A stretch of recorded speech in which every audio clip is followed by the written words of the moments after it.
So today, I would like to share with you guys about when I doubt myself, I doubt the divine. I think many of us encounter these feelings from time to time.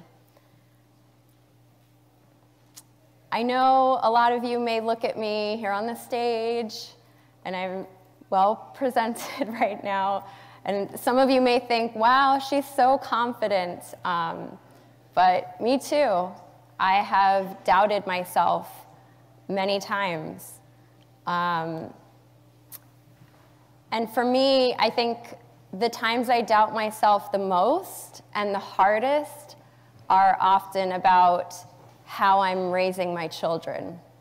How many of you who are parents doubt yourself, how you're raising your kids, right? I think that's a very common experience among parents. It touches on some of our deepest fears within ourselves. Am I doing enough to take care of their needs? Am I connecting with them deeply enough? Am I teaching them everything that I should be teaching them? Are they receiving it? All of these struggles come up. And when we doubt ourselves, which every one of us experience, why is it that some of us, when we doubt ourselves, we fall into a kind of despair, that we lose hope and we give up?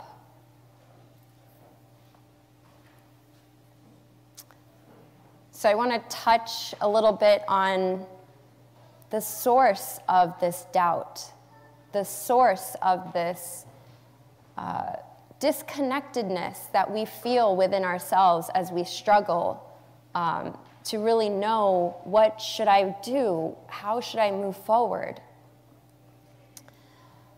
And to really understand where that struggle comes from, we have to go all the way back, right to the beginning. And whether or not you believe in the story of the fall from the Bible, the fall of Adam and Eve from the Garden of Eden and from God, there is an origin story from just about every culture and every religion to explain how mankind lost our way, so to speak. Basically, we lost God. And for me, I've come to realize that when we lost God, we also lost ourselves.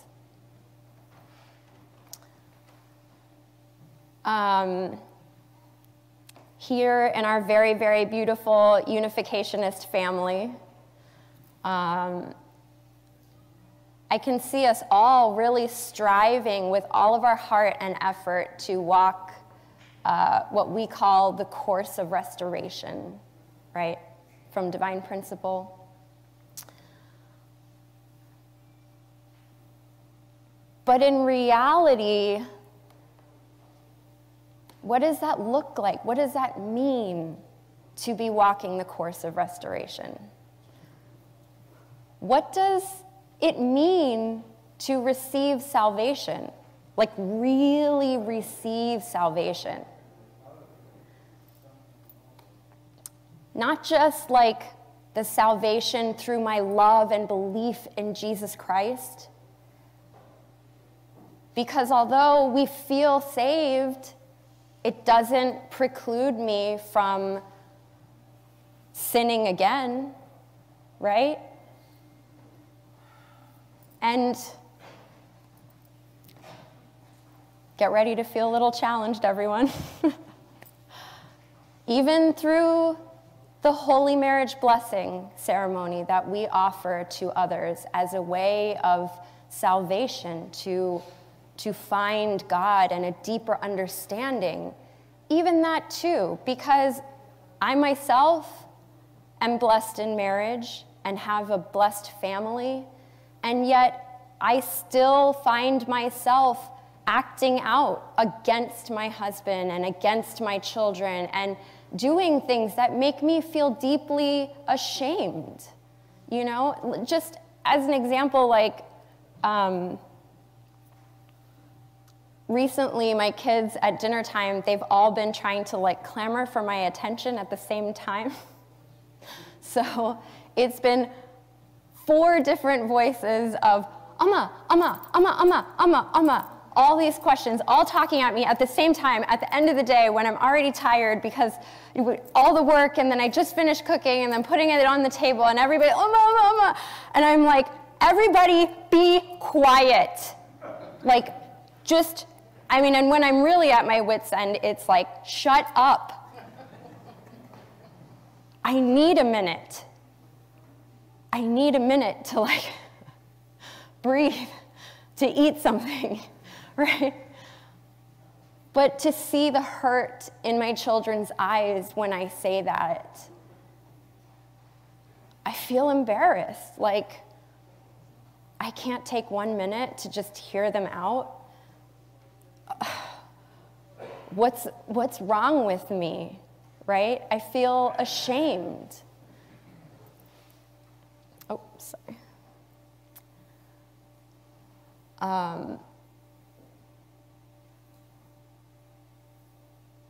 So what does it mean to receive salvation? What is the point of needing a Messiah? Well, let me tell you, it's definitely not about you need Jesus or you're going to hell. And it's definitely not about you need true parents, which is what we affectionately call Reverend Moon and Mrs. Moon. Ultimately, the purpose of the Messiah is to help us heal that disconnection from God. And for each of us to feel deeply within ourselves, in the marrow of your bones, in the cells of your body, to feel God. Not after we die, right now.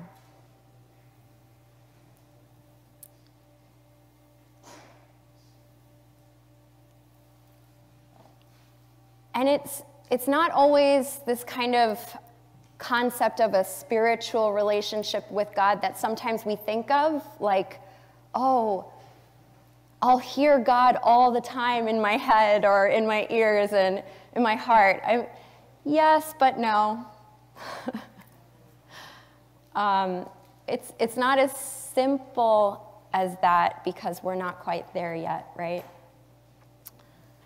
But if I know that I am created as God's daughter, a fallen, sinful human being or not, then God's divinity exists within me.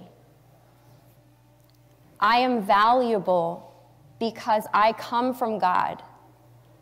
I am created to represent God in only the unique way that I am as me.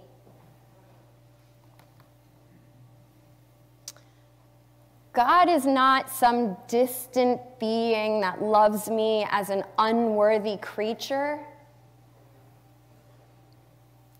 If he believes that I am worthy, I should believe that I am worthy too. When Jesus came to the people proclaiming that God is our heavenly Father, people were like, what are you talking about? Right? God was our Lord, a master and slave kind of, or servant kind of relationship. And then here comes Jesus saying, no, God is your Father. And it's like, whoa, a parent-child relationship? Okay. So this love thing has a deeper dimension. It's more real, right? And yet still there's this disconnection This, I am a lowly, sinful human being, and God Almighty is far away. But that's not really it, is it? If God is truly our heavenly parent who deeply loves us. I should believe that I am worthy. I should know that I am worthy because I have that connection to my heavenly parent, that I know that my parent loves me, not because of what I accomplish, not because of what I do, but simply for being who I am.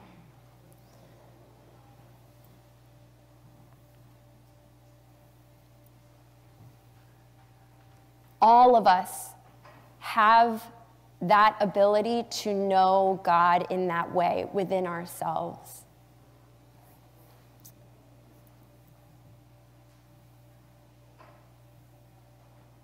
It's so easy to say, oh, Resfred, you are so amazing.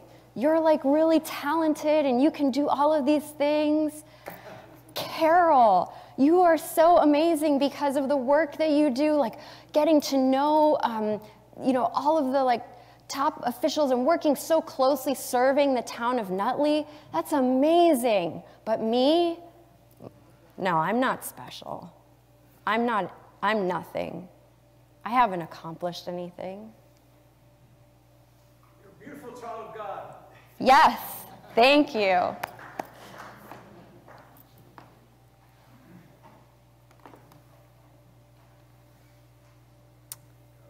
Why is it that it's so easy to make a nice meal for somebody else, but then when it's just me by myself, I eat cup ramen? Right? Why is it so hard for us to really know our value as God's child?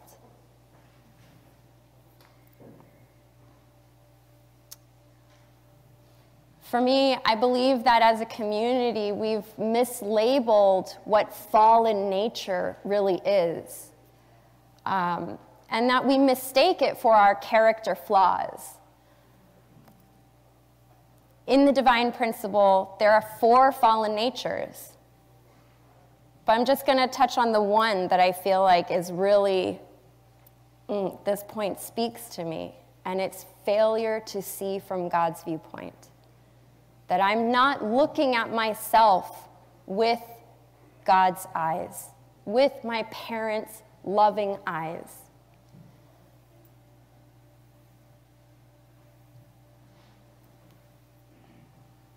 With the eyes and the heart of unconditional, merciful, forgiving love of our heavenly parent.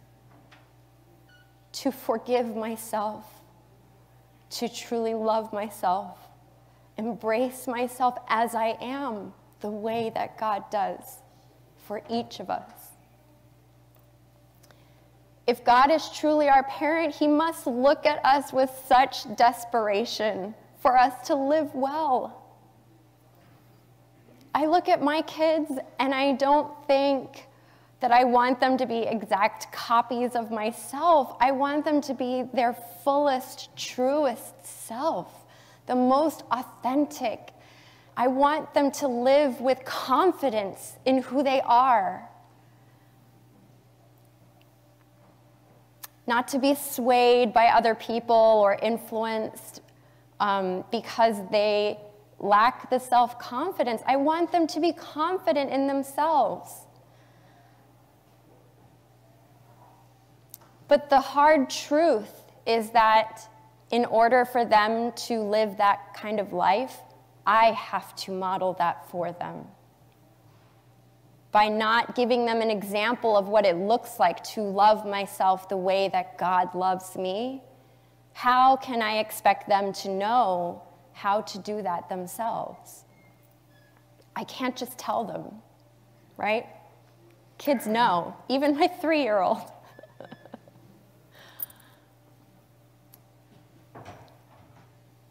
So, just to put in context how valuable each one of us is, I want you to think about what are the odds of your very existence? It's 0. It's like literally impossible that you as you are here right now, right here, that you exist exactly as you are. So I'll break this down. Researchers looked at, they kind of calculated out what are the odds that you exist today. How do you quantify the probability that you came about? So the original quote from Mel Robbins was something like 1 in 40 trillion. But actually they went back and researched this. Harvard Law School actually researched this, and they calculated out. This infographic is from the research that they did.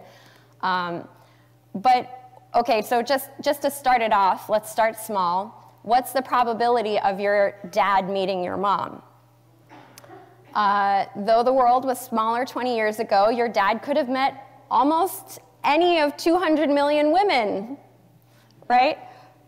But over 25 years ago, he probably met around 10,000. So the odds that your mom was in this small group and met your dad is 1 in 20,000, okay? But we know how tricky love can be. So what's the probability that they stay together long enough to have kids? That is a 1 in 10 chance that they talk to each other. Also a 1 in 10 chance that they go on a second date. Another 1 in 10 chance that they keep dating for a while. And a coin toss if they stay together long enough for offspring. Thus, the odds that your parents meeting resulting in kids is 1 in 2,000.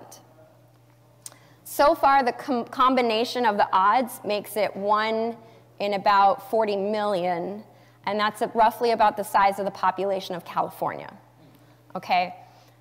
Then that's not even factoring in all the millions of sperm in any given male human being, cross-combined with all of the hundreds of thousands of eggs in any female human being, and the chances of the exact combination to produce you.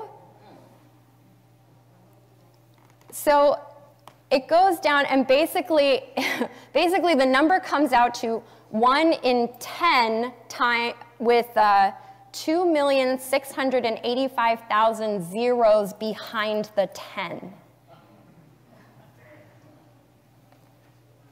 So the odds that you exist as yourself are basically nothing.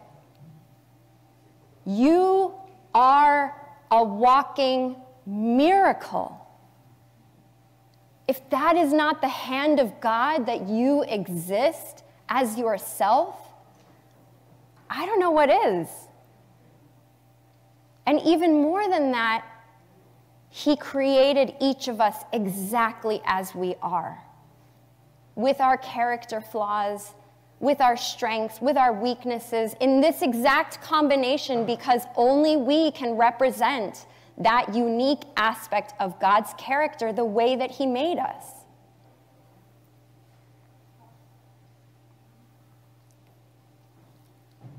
So I'd like to share some words from Father Moon. With respect to the relationship between Buddha and his disciples, or if you were to ask Jesus, what do you desire of your believers? They would say, they wouldn't say, I wish them to work as my servants for generations to come, would they? I don't think so.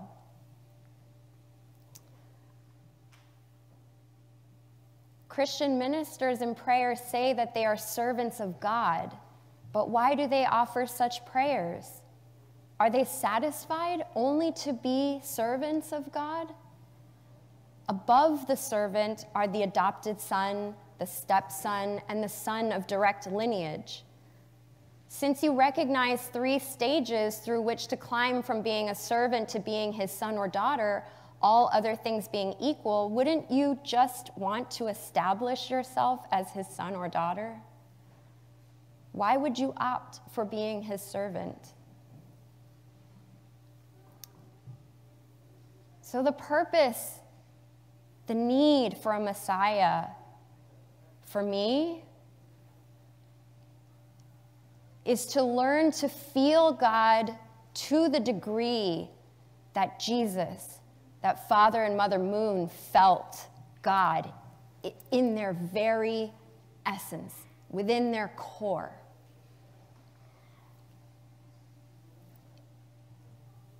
We talk about reaching perfection or maturity, but perfection is, I don't like this word perfection because it implies no making mistakes. But I don't think that that's it. Because if they weren't human beings to set the example for us, what point is there, right? We should just pack it up, close down the church, all the churches, close them down, go off, live our lives, do whatever we want, right?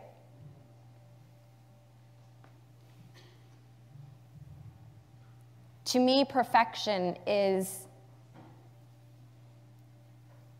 it's about a level of heart.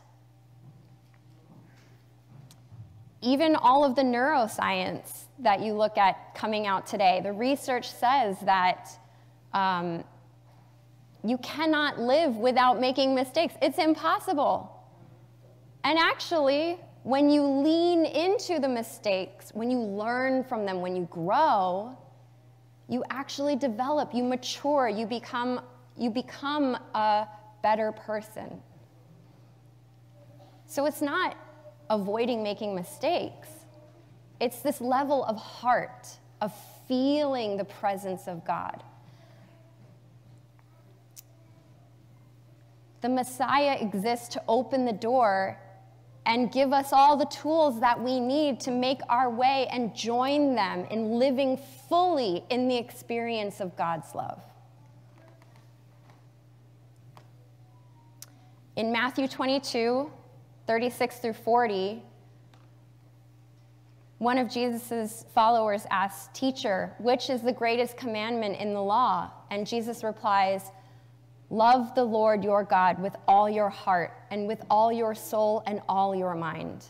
This is the first and greatest commandment. And the second is like it, love your neighbor as yourself. All the law and the prophets hang on these 2 commandments." Now the key phrase here to me is, yes, love God, but what really sticks out is to love my neighbor as myself. But how can we truly, sincerely love others if we cannot love ourselves? It starts with loving God and then loving ourselves. That is the parent-child relationship. That is leaning into it and learning the love of God and sharing that with others. So what does loving ourselves mean? It's not like, okay, self-care Sunday, guys. I don't know if any of you have heard that expression. You know, I'm going to go take a bubble bath today. I'm going to treat myself. It's not just that. It's a part of it. It's a start. I will say I would love to see many more of our elders doing that.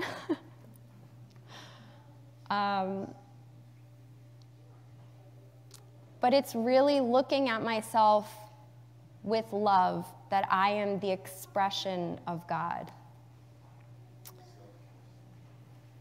So how do we overcome this doubt that we feel, this disconnection within ourselves? It's not easy to remember the value of our life all the time, even though sometimes in prayer or through a breakthrough, maybe we connect to that and we feel like, oh, I get it. But it's hard to have that feeling all the time.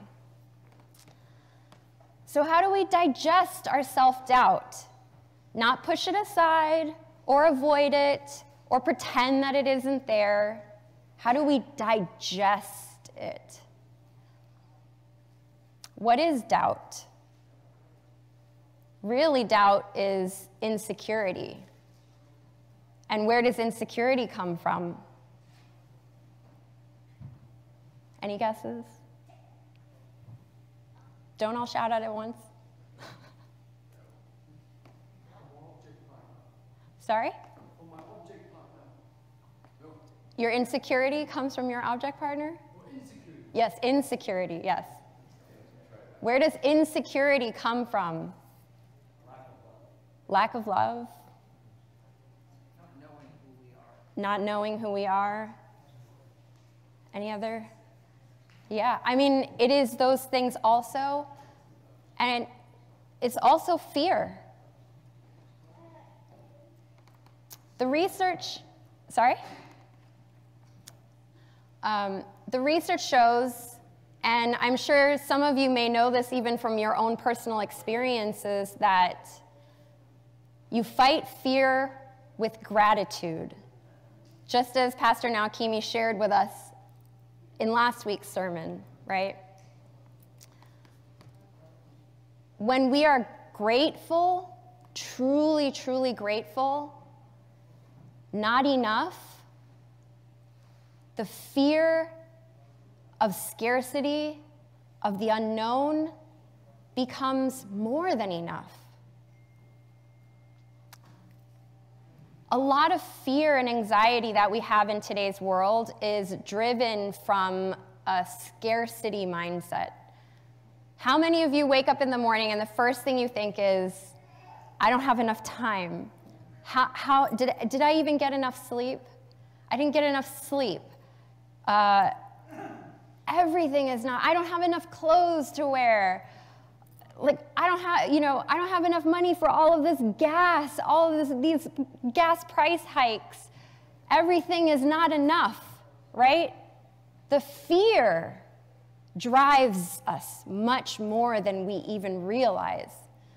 So I had an experience where I was very fortunate to be able to work with a Marie Kondo consultant.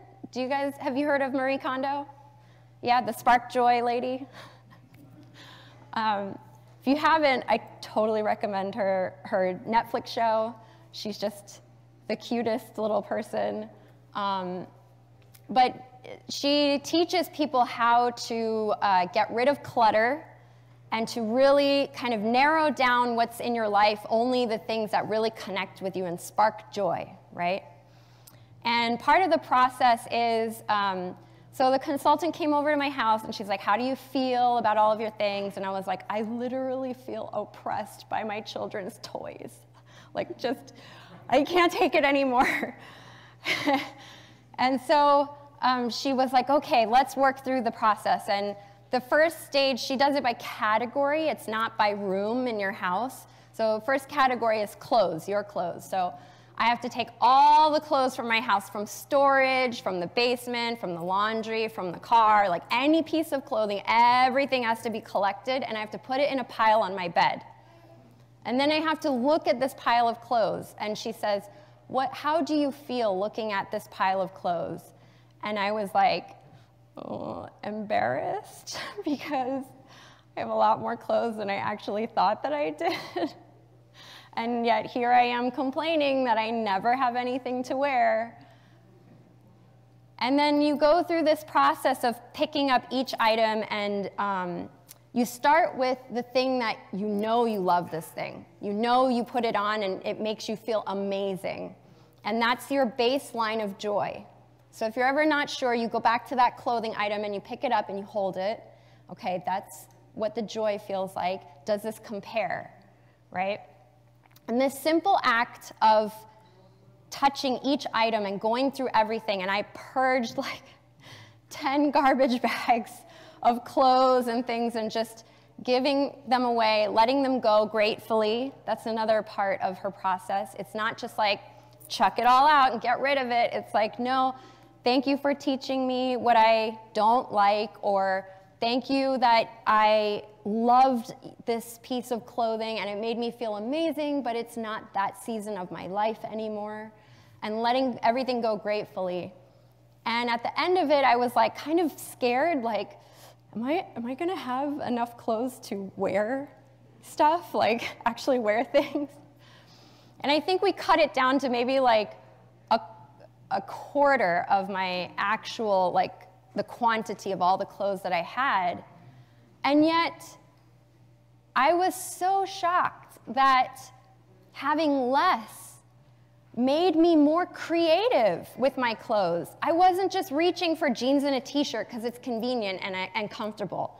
I was pulling out trousers that I hardly touched and sweaters and being creative and coming up with nice combos. And before I knew it, I was like, oh my gosh, that idea of how I want to be stylish in my head when I go shopping, I feel like I'm actually doing that now because I'm utilizing my whole wardrobe instead of just pulling out what's comfortable. So when you are truly grateful, when you feel this joy of gratitude for all of your things, not enough becomes, oh, I have a lot. I have so much. But gratitude alone is not enough.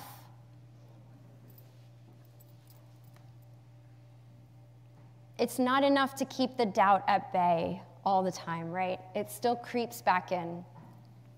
And that's when we have to learn the practice of trusting ourselves.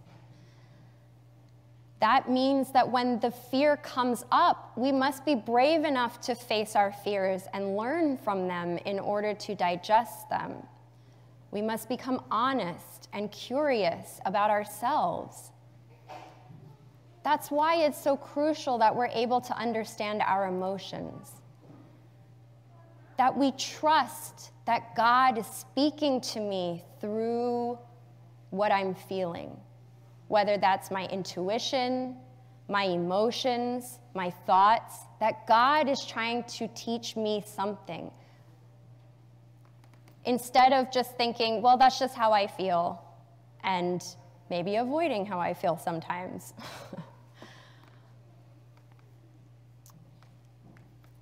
One thing I want to share is I had the opportunity to really listen to my dad's testimony about why he joined the Unification Church. Why would he join the Unification Church?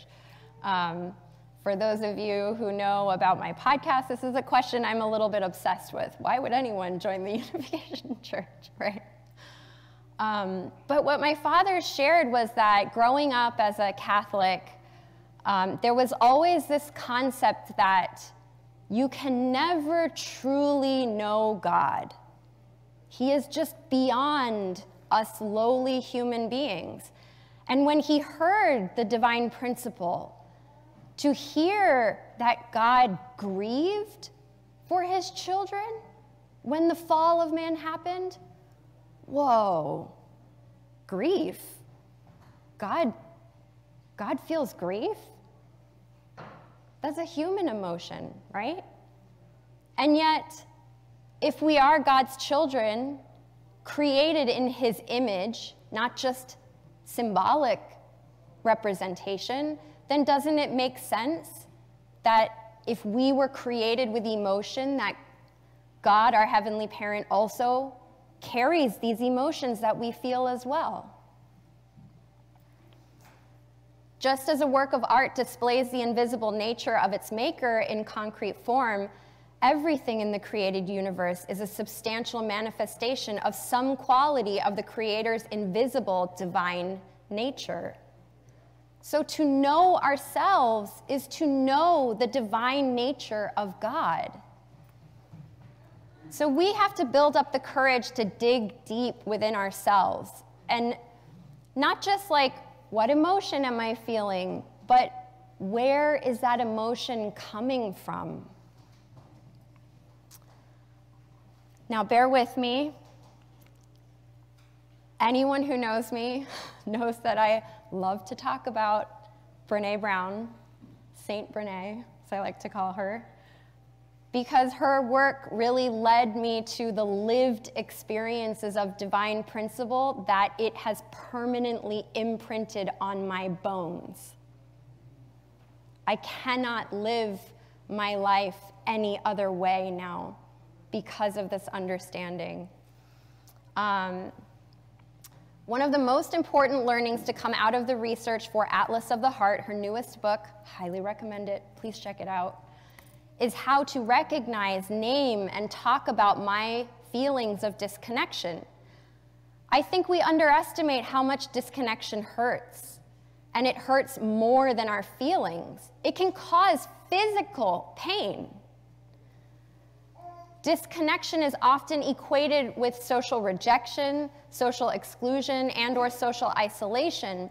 And these feelings of disconnection actually share the same neural pathways in the brain with feelings of physical pain. Isn't that incredible? Current neuroscience research shows that the pain and feelings of disconnection are often as real as physical pain. And just as healing physical pain requires describing it, talking about it, and sometimes getting professional help, we need to do the same thing with emotional pain.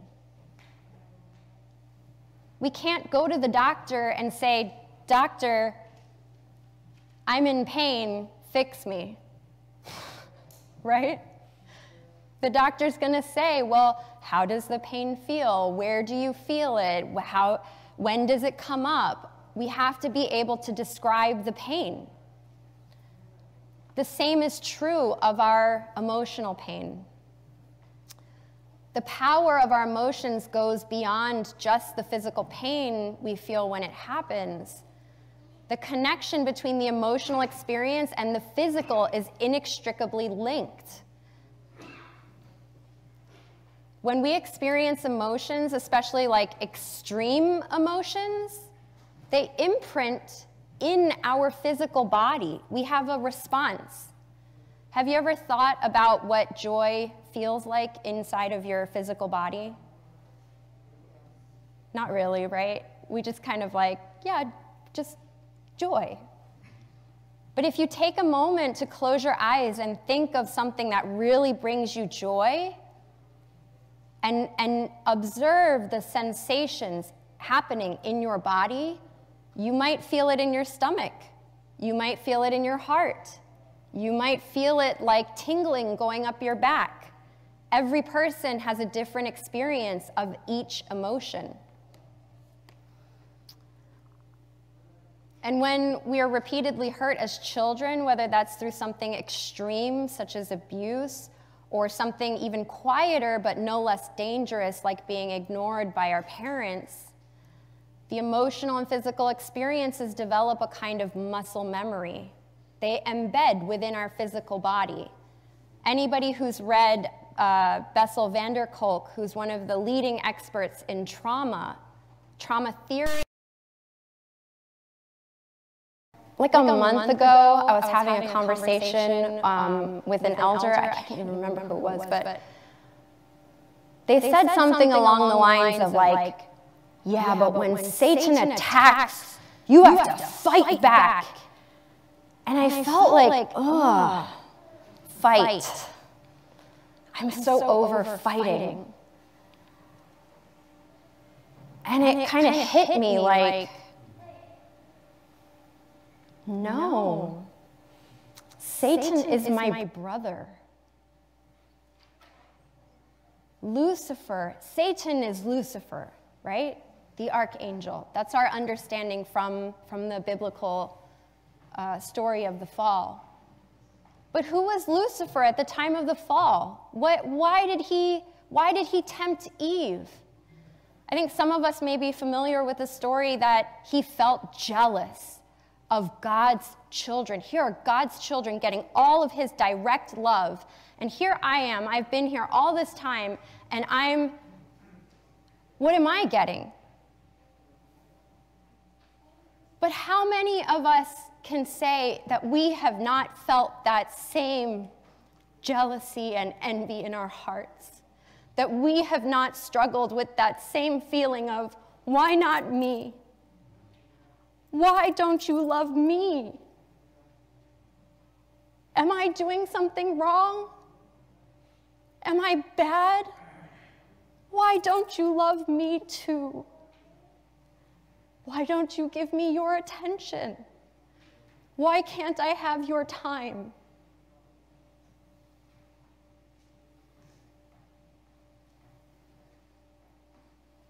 And to connect to that personal experience allows me to say, Lucifer, I see your pain.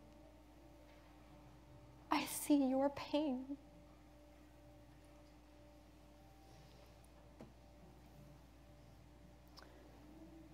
I think one of the things that we admire the most about Father Moon was his ability to embrace his enemy. This picture is one of the most powerful pictures that I've seen of somebody physically embracing the person who was responsible for sending him to a labor camp to die. And yet here he is saying, I love you, my brother. It is through, I feel so confident when I say that, it is through knowing himself, through knowing himself as the child of God, and knowing his emotions, his heart, who he is, and what he is working for, that he could do this. That it's not just, I'm gonna fight you. I like the political polarization. I'm sure all of us are feeling sick of it, right? The division, we see it everywhere. But I ask you, can you think of a time when your heart melted because someone was able to see your pain, to acknowledge your struggle? This is the power of knowing ourselves, of tapping into God's love, healing our own pain, and then being able to help others heal some of that pain too. When we can say to the other person, what you did was bad, but you are not bad. That is God's hand working to bring us all together as one family under God. Just be careful that when you say what you did was bad, it's not out of judging, okay? But that also takes some self-awareness. Otherwise, the healing power, it doesn't work. So how do we overcome doubt? We must trust ourselves. Be brave. Look at the feelings that are coming up and ask ourselves, what can I learn from myself from these emotions? What can I learn about me from these emotions that are coming up? Another caveat I'd like to throw out. I think as a religious community, we have a tendency to ask why. But research has come out. I read an article in Harvard Business Review that said, too many why questions can actually bring up many negative emotions and put you in a negative space. And so the quality of great leaders is not why, it's actually what. What can I do about this situation? Because that propels you to take action instead of kind of get into a shame spiral about myself. So what can I learn about myself from these feelings? Too often we feel something inside of ourselves and then we ignore it because we don't have time, or maybe we're worried that that emotion will overtake us. But if we can take a moment to be still and look carefully at those emotions, and we can name them, we can claim back the power of those emotions. Be compassionate to yourself. Don't judge yourself. It's easy to think, I shouldn't feel this way. I shouldn't be angry. I shouldn't feel resentful. I shouldn't feel this way. And then how do I just resolve it quickly? But those emotions are trying to teach you something about yourself. That was certainly my experience in healing my struggle through my relationship with Pastor Naokimi. Those emotions, that struggle, that anger, that frustration was all there to teach me what I needed to change. Be patient with yourself the way that a true parent would be patient with their child. And be grateful. When we feel gratitude deeply, there's no room for fear. It's not always easy to connect to that feeling of true gratitude, not just like appreciation, right? But like real, like, oh, gratitude, right? So how do we do that? How do we get to that deeper emotion, that deeper place? Well, get ready, because in the next coming weeks, Pastor Naokimi is going to be delivering a new sermon series that's going to teach us about how to look back over our past year and claim our victories. We're so busy rushing through what we need to do, what we need to accomplish, and we don't take time to truly sit with what we've achieved. Each and every one of you, I promise, if you sit down to really look, you will see, oh, actually, that was like a big thing that I did. But we're so focused on the next thing, the next thing, the next thing. This, too, is actually a spiritual practice that can teach us about ourselves, but we have to make that time to do it. Next Sunday is going to be 21 days until New Year's 2023. So Pastor Naokimi is going to be elaborating on how making a claim on what we have accomplished can help connect us to that feeling of deep gratitude and really deepen our relationship with our Heavenly Parent by offering our past year, not just a reflection. So I really, really hope that you can join us for that message. And on that note, do you know anyone who might benefit from hearing about how to end their year on a strong note? Just take a minute. Think about 2 people maybe come to mind that could really benefit from hearing about this, about developing this practice, this spiritual practice. Please consider inviting them to join us next Sunday.